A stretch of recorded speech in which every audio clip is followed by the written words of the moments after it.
नमस्कार, मैं हूं आकांक्षा पांडे। मध्य प्रदेश के खास बुलेटिन मध्य प्रदेश में आज क्या हुआ खास में आप सभी का स्वागत है। सिर्फ 24 मिनट में मध्य प्रदेश से जुड़ी हुई हर एक खबर का पूरा अपडेट आप तक पहुंचाएंगे। तो आइए शुरुआत करते हैं बुलेटिन की। जबलपुर के वेटनरी कॉलेज ग्राउंड में मंगलवार को केंद्रीय मंत्री नितिन गडकरी 2600 करोड़ से ज्यादा की लागत की सड़क परियोजनाओं का लोकार्पण और शिलान्यास करेंगे। इस दौरान सीएम डॉक्टर मोहन यादव भी मौजूद रहेंगे। वहीं कार्यक्रम में जनता की सहभागिता बढ़ाने के लिए कांग्रेस ने कलेक्टर की तरफ से एक अनोखी पहल की गई है, जिसके तहत प्रशासन का अमला घर घर और दुकान दुकान जाकर लोगों को कार्यक्रम के लिए आमंत्रित कर रहा है। साथ ही लोगों को समस्याओं को जानने के लिए सभा स्थल पर शिकायत पेटियां लगाई जा रही है। वहीं शिकायतों को दर्ज करने के लिए कलेक्टर ने एक रसीद बुक भी प्रिंट करवाई है, जिसमें शिकायत क्रमांक के साथ ब्यौरा लिखकर उसे जनगण के लिए दर्ज किया जाएगा। विजेंद्र पांडे संवाददाता हमारे साथ जुड़ चुके हैं। विजेंद्र, कल एक बड़ा कार्यक्रम होने जा रहा है और 2600 करोड़ की सड़कों की सौगात मिलेगी जबलपुर वासियों को। इससे यातायात कितना सुगम होगा और इसके साथ ही जो अनोखी पहल कलेक्टर ने की है उसके बारे में भी जरा दर्शकों को जानकारी दीजिए। बिल्कुल, कल का दिन न सिर्फ जबलपुर बल्कि मध्य प्रदेश के लिए खास होने जा रहा है। केंद्रीय मंत्री नितिन गडकरी का जबलपुर का दौरा है। मुख्यमंत्री डॉक्टर मोहन यादव भी उनके साथ रहेंगे। पहला कार्यक्रम उनका जबलपुर में है, उसके बाद भोपाल में है और कल मध्य प्रदेश को तकरीबन 8000 करोड़ रुपयों के रोड प्रोजेक्ट्स की जो सौगात है वो केंद्र सरकार से मिलने जा रही है।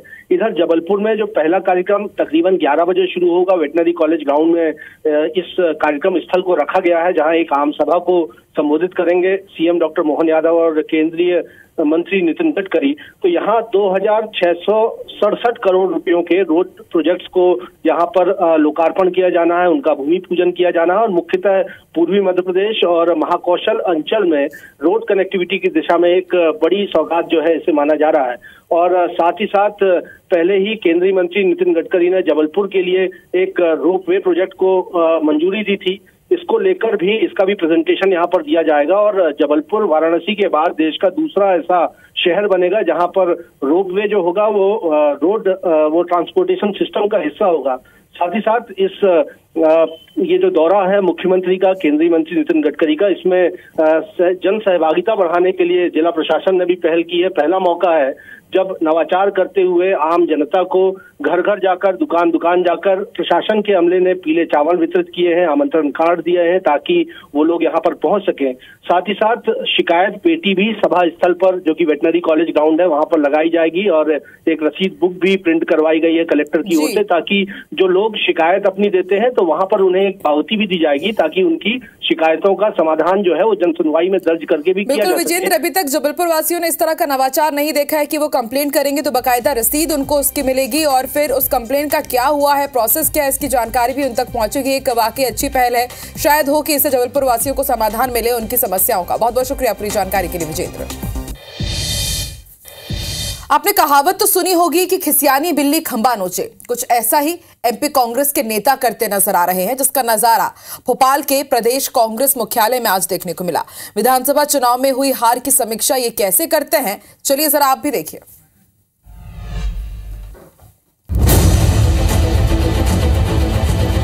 कांग्रेस नेताओं के बीच हाथापाई की ये तस्वीरें भोपाल स्थित प्रदेश कांग्रेस मुख्यालय की हैं। कांग्रेस के दो कद्दावर नेता प्रदीप अहिरवार और शहरयार खान एक दूसरे पर ऐसे टूट पड़े जैसे एक दूसरे के जानी दुश्मन। कांग्रेस के अनुसूचित जाति विभाग के अध्यक्ष प्रदीप अहिरवार ने कुर्सी उठाई और प्रदेश प्रवक्ता शहरयार खान पर पटक दी, जिससे शहरयार खान जमीन पर गिर गए। शहरयार ने भी तुरंत उठकर प्रदीप अहिरवार को चुनौती दी। हालांकि मीडिया सलाहकार पीयूष बबेली और मीडिया सेल के प्रदेश उपाध्यक्ष अवनीश बुंदेला ने तुरंत ही दोनों को अलग किया। दरअसल कांग्रेस नेता विधानसभा चुनाव में हुई हार को लेकर अनौपचारिक बातचीत के लिए जुटे थे। इसी दौरान प्रदीप अहिरवार ने हार के लिए दिग्विजय सिंह को जिम्मेदार ठहरा दिया, जिसे सुनकर कमलनाथ के कट्टर समर्थक शहरयार खान भड़क गए। दोनों के बीच जमकर कहासुनी हुई और देखते ही देखते गाली गलौज से लेकर हाथापाई तक हो गई। आनन फानन में वहां मौजूद नेताओं ने दोनों को अलग किया, लेकिन इसके बाद भी दोनों नेता एक दूसरे को गालियां और धमकी देते नजर आए। ब्रजेश जैन, IBC 24, भोपाल।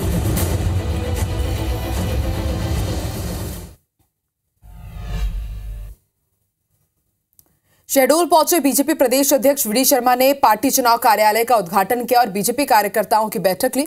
इस दौरान उन्होंने कांग्रेस पर जमकर निशाना साधा। वी डी शर्मा ने कांग्रेस नेता दिग्विजय सिंह के चुनाव नहीं लड़ने की बात पर तंज कसा और कहा कि उनके विषय में बात करना मतलब अपने आप को मुसीबत में डालना है। साथ ही उन्होंने कहा कि विधानसभा चुनाव में बीजेपी को 58% वोट मिले थे, इसे लोकसभा चुनाव में बढ़ाकर 70% तक ले जाना है। दिग्विजय सिंह के बारे में कुछ कहना यानी अपने आप को परेशानी में खड़ा करना, क्योंकि जिनको 2003 में ही जनता ने नकार दिया था और आपको ध्यान में होगा कि वही दिग्विजय सिंह है मिस्टर बंटा ढार, जिन्होंने खुद कहा था कि मैं जाता हूं तो जनता वोट देती नहीं उल्टा काट देती है।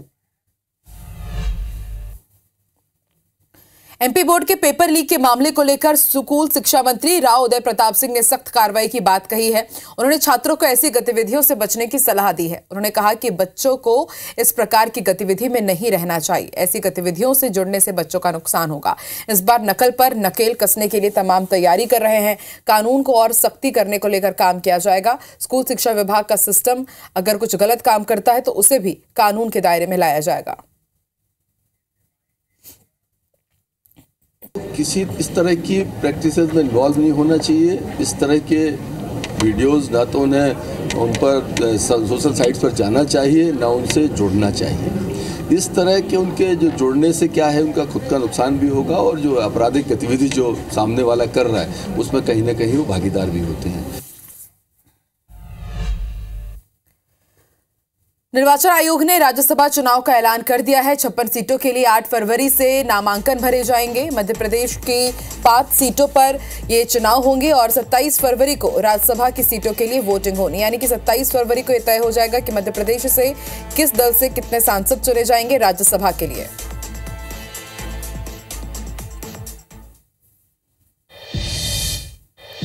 इंदौर की स्पेशल कोर्ट में सोमवार को बहुचर्चित हनी ट्रैप मामले की सुनवाई हुई और मामले में 3 बिंदुओं को लेकर सुनवाई होनी थी।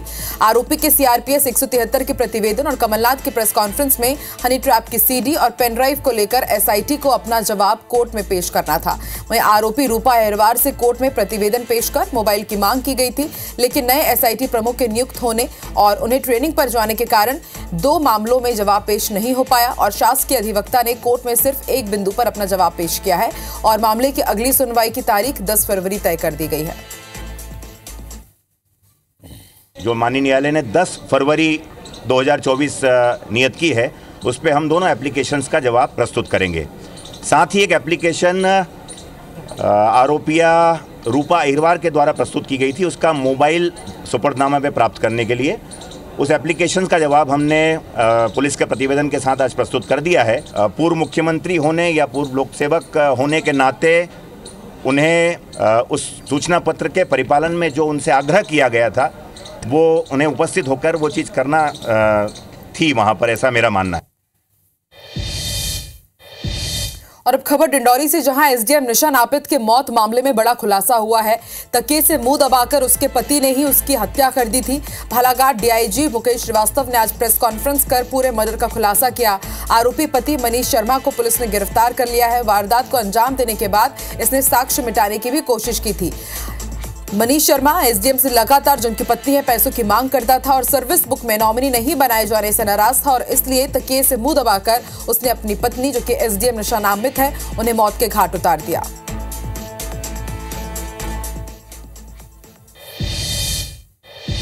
सीएम डॉक्टर मोहन यादव ने जेपी नड्डा से मुलाकात की है। दिल्ली में दिल्ली दौरे पर है डॉक्टर मोहन यादव। कल राजस्थान के दौरे पर थे, उसके बाद दिल्ली पहुंचे। कल केंद्रीय गृह मंत्री अमित शाह से मुलाकात की और आज बीजेपी के राष्ट्रीय अध्यक्ष जेपी नड्डा से भी उन्होंने मुलाकात की है।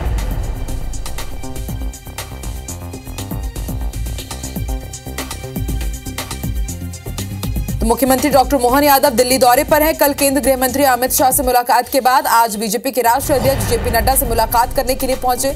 मध्य प्रदेश के राजनीतिक हालातों पर बातचीत हुई है और उसके साथ ही लोकसभा चुनाव को लेकर अब आगे किस तरह से रणनीति रहेगी बीजेपी की, इस पर भी एक छोटी संक्षिप्त चर्चा हुई है। कल आपको ये बता दें कि कल राजस्थान के सीएम भजनलाल शर्मा से मुलाकात के बाद रिवर लिंक परियोजना को हरी झंडी दिखा दी गई है। दोनों ही राज्यों के बीच एमओयू हुआ और उसके बाद सीधे दिल्ली पहुंचे सीएम मोहन यादव और उन्होंने मुलाकात की जेपी नड्डा से और केंद्रीय गृह मंत्री अमित शाह से।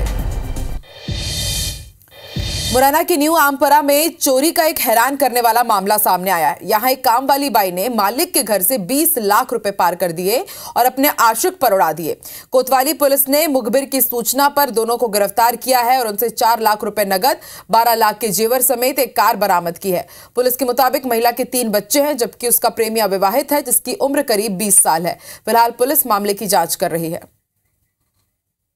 सीसीटीवी कैमरा को चेक किया तो कोई बाहर का व्यक्ति आता जाता नहीं दिखा।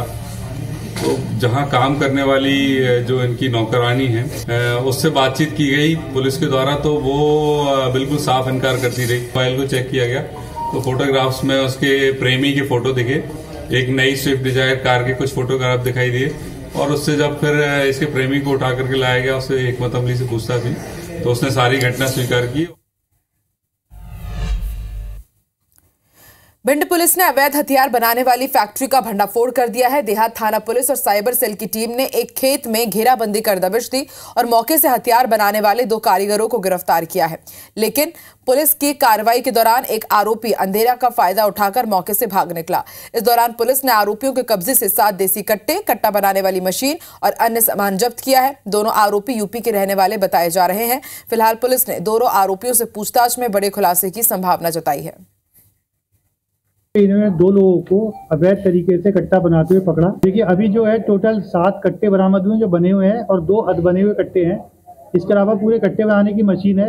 ये बता रहे थे 10 दिन में करीब एक दिन में 2 कट्टे के हिसाब से बना लीजिए, 2 या 3 कभी। तो अभी 10-12 दिन से ये भिंड में काम कर रहे थे। तो यहाँ पे इन्होंने किस किस को दिया है उसकी हम अभी PR लेंगे और उसमें हम और पूछताछ करेंगे। मुरैना जिले के कोतवाली थाना पुलिस ने फर्जी रजिस्ट्रार कार्यालय पर कुछ देर पहले छापेमार कार्रवाई की थी। मामले में पुलिस ने 3 लोगों पर फर्जी रजिस्ट्री करने का आरोप लगाया है। मुख्य आरोपी संजू समेत अन्य लोगों की तलाश की जा रही है। विवेचना करने वाले अधिकारी ने बताया कि कार्रवाई के दौरान 40 रजिस्ट्री जब्त की गई है, जिसके बारे में जानकारी लेने के लिए पत्र लिखा गया है। रजिस्ट्रार कार्यालय के अलावा तहसीलदार को भी पत्र भेजा गया है। वहीं CSC राकेश गुप्ता ने बताया कि आरोपी संजू के खिलाफ 10,000 का इनाम भी घोषित किया गया है। बता दें कि आरोपियों ने करोड़ों रुपए की जमीन का फर्जी रजिस्ट्री कर लोगों को मालिकाना हक देने का काम शुरू किया था। रजिस्टर कार्यालय में रजिस्ट्रियों के संबंध में जानकारी चाहिए गई है। जो रजिस्ट्रियां हैं इनके रिकॉर्ड के अनुसार वो सही हैं या गलत हैं। अगर सही हैं तो ठीक है, अगर गलत हैं तो आगे जो क्रेता विक्रेता हैं उनसे पूछताछ कर कार्रवाई की जाएगी। और अन्य भी अगर निकलती हैं इस तरह की फर्जी रजिस्ट्रियां तो अन्य भी आरोपी बढ़ते। फर्जी रजिस्ट्री कांड पकड़ा गया था, उसमें एक मुख्य आरोपी जो है संजू कुलश्रेष्ठ, गिरफ्तारी के लिए श्रीमान पुलिस अधीक्षक महोदय द्वारा 10,000 का इनाम घोषित किया गया है और अन्य आरोपियों की भी तलाश जारी है। अभी रजिस्ट्रार कार्यालय से इस प्रकरण से संबंधित जो रजिस्ट्रियां प्राप्त हुई थी उनकी जानकारी ली जा रही है। इंदौर में सिटी बस कंडक्टर की गुंडागर्दी सामने आई है। बस में पास दिखाने की बात पर विवाद हुआ और विवाद के बाद यात्री के साथ मारपीट कर दी गई। विवाद का वीडियो सोशल मीडिया में वायरल हो रहा है। राजीव गांधी चौराहे के नजदीक की घटना है।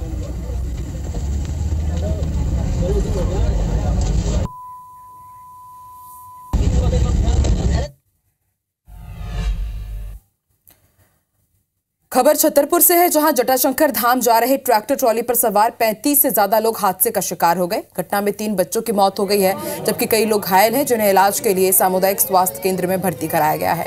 दरअसल जुझारपुर गांव के रहने वाले एक युवक ने ट्रैक्टर लिया था, जिसकी पूजा कराने ग्रामीण जटाशंकर धाम जा रहे थे। इसी दौरान ट्रैक्टर हादसे का शिकार हो गए, 3 लोगों की मौत हो गई।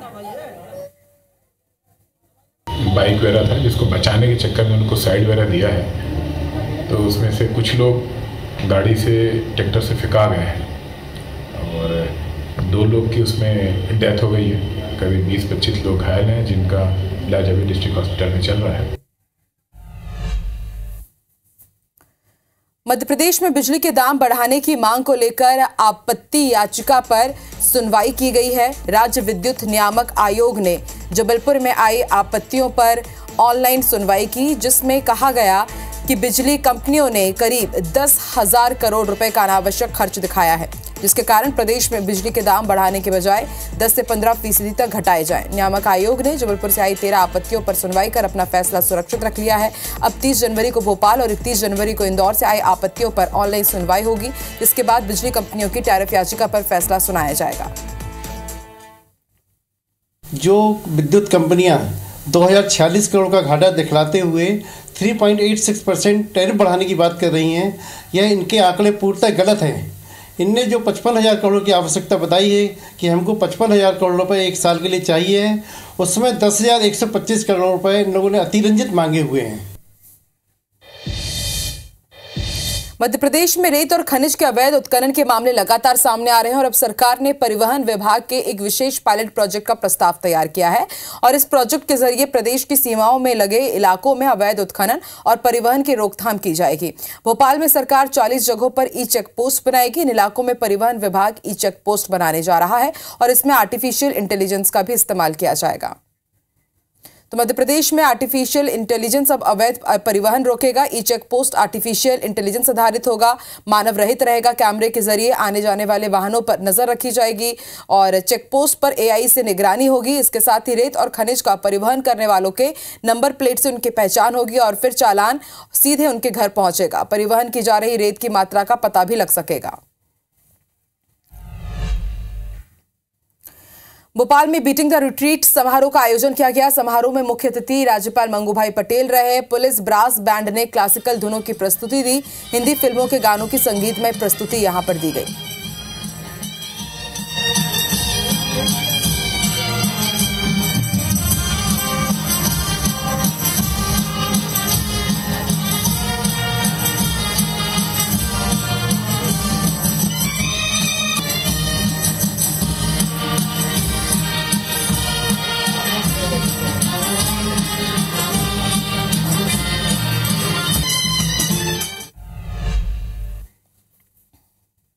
और इस बुलेटिन में फिलहाल इतना ही। आगे देखिए छत्तीसगढ़ी भाषा का नंबर 1 बुलेटिन हमर बानी हमर गोठ। मुझे दीजिए इजाजत। नमस्कार।